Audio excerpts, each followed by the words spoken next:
Teman-teman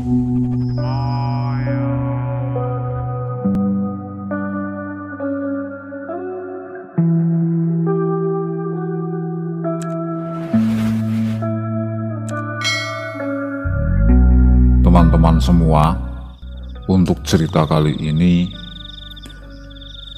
adalah sebuah cerita tentang tumbal pesugihan. Semoga teman-teman dapat mengambil sisi positif dari cerita yang akan saya bawakan. Namun sebelumnya, seperti biasa, terima kasih kepada teman-teman yang sudah memberikan dukungan berupa subscribe, like, ataupun teman-teman yang sudah berkenan untuk meninggalkan pesan, saran di kolom komentar. Untuk nama dan tempat dalam cerita ini sudah disamarkan.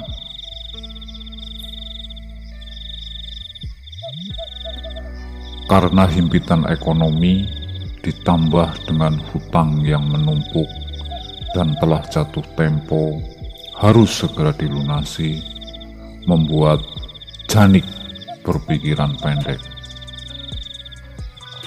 Dalam keadaan bingung dan tertekan, dia lari kepada dukun sakti yang konon bisa membantu mengatasi kesulitannya. Di depan Nyi Seketi, ya itulah Nyi Seketi nama dukun itu, Janik mengutarakan maksudnya. Nyi Seketi mengangguk-angguk. Dia lalu memberikan syarat kepada Janik untuk membawakan bayi yang masih merah, hidup ataupun mati, untuk dijadikan tumbal. Sebenarnya sangat berat bagi Janik memenuhi permintaan itu. Tapi karena tidak ada pilihan lain, dia pun menyanggupinya. Untuk memudahkan usahanya, Janik hilir mudik di sekitar klinik bersalin. Secara kebetulan, di sebuah klinik ada seorang ibu yang melahirkan bayinya dalam keadaan meninggal. Janik berpikir, kalau membawa bayi yang sudah mati, mungkin sang ibu tidak akan terlalu merasa kehilangan. Singkat cerita, Janik dengan berpura-pura sebagai kerabatnya, Janik mengambil bayi itu, lalu membungkusnya dengan kain dan membawanya. Setelah berhasil membawa pergi dari keramaian, Janik pun langsung menuju rumah Nyi Seketi. Tiba di gubuk Nyi Seketi, Janik menyerahkan bayi tersebut dan tanpa banyak kata, Nyi Seketi memotong bayi itu dan memakan tiap potongannya seperti memakan ayam goreng. Janik yang melihatnya menjadi mual dan enek dibuatnya, tapi tetap dia diam saja.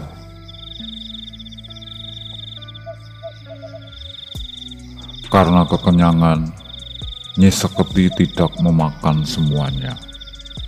Ia hanya memakan bagian tangan, kaki, dan jantungnya. Sisanya dia meminta Janik untuk menguburnya. Lalu Janik membungkusnya dengan kain dan menguburkannya di belakang gubuk Nyi Seketi.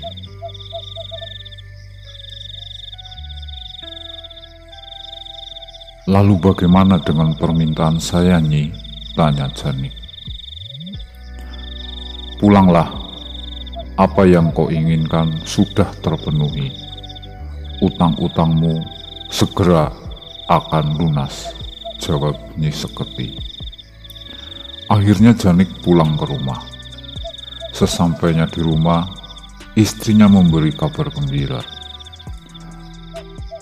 Mas, aku dapat hadiah 100 juta dari undian sabun. Utang kita bakal lunas. Kita tidak akan jadi gembel jalanan, seru istrinya yang girang bukan main.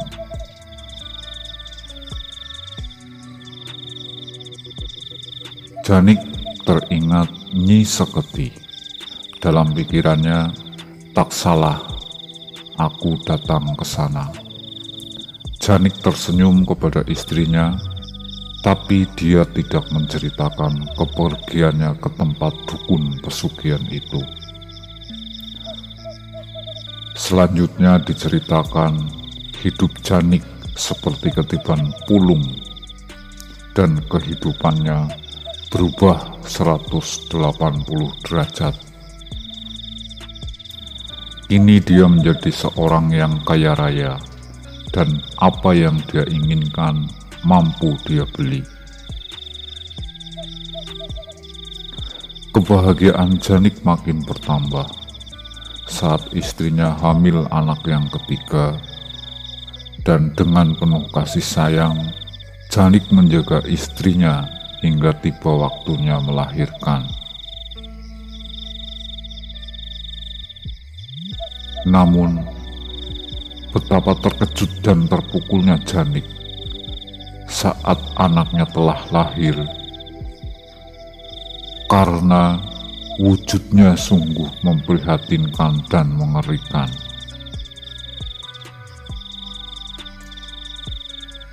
Selain tidak memiliki kedua tangan dan kaki, jantung bayinya pun juga mengalami kelainan.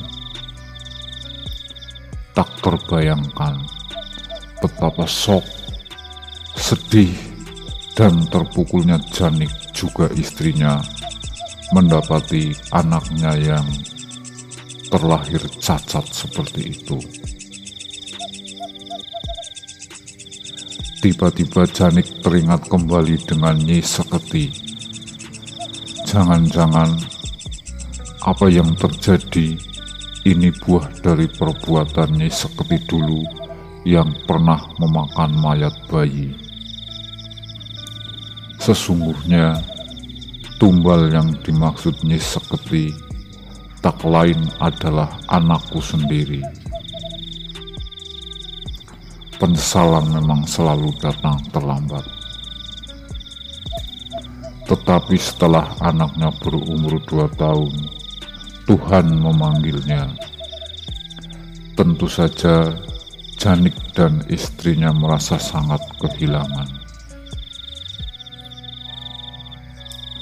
Dalam benak Janik masih tersimpan penyesalan yang dalam akibat dari nafsu ingin cepat kaya, tetapi dengan cara jalan yang sesat, dia mengorbankan anaknya sendiri.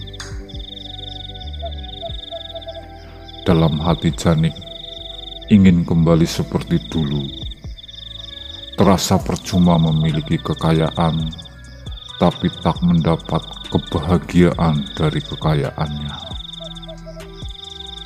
Bersekutu dengan jin atau setan tentu selalu ada konsekuensinya. Mereka tidak akan memberi tanpa ada jaminan dari pengikut-pengikutnya. Dalam kasus Janik, mereka pun meminta jaminannya, yaitu salah satu anggota keluarga Janik. Dari cerita singkat ini, mudah-mudahan teman-teman semua bisa mengambil sisi positifnya, bahwa janganlah kita tergoda dengan kekayaan yang didapat secara instan, yaitu dengan melakukan pesugihan. Terima kasih atas perhatiannya. Mohon maaf apabila dalam penyampaian cerita ini banyak kekurangan.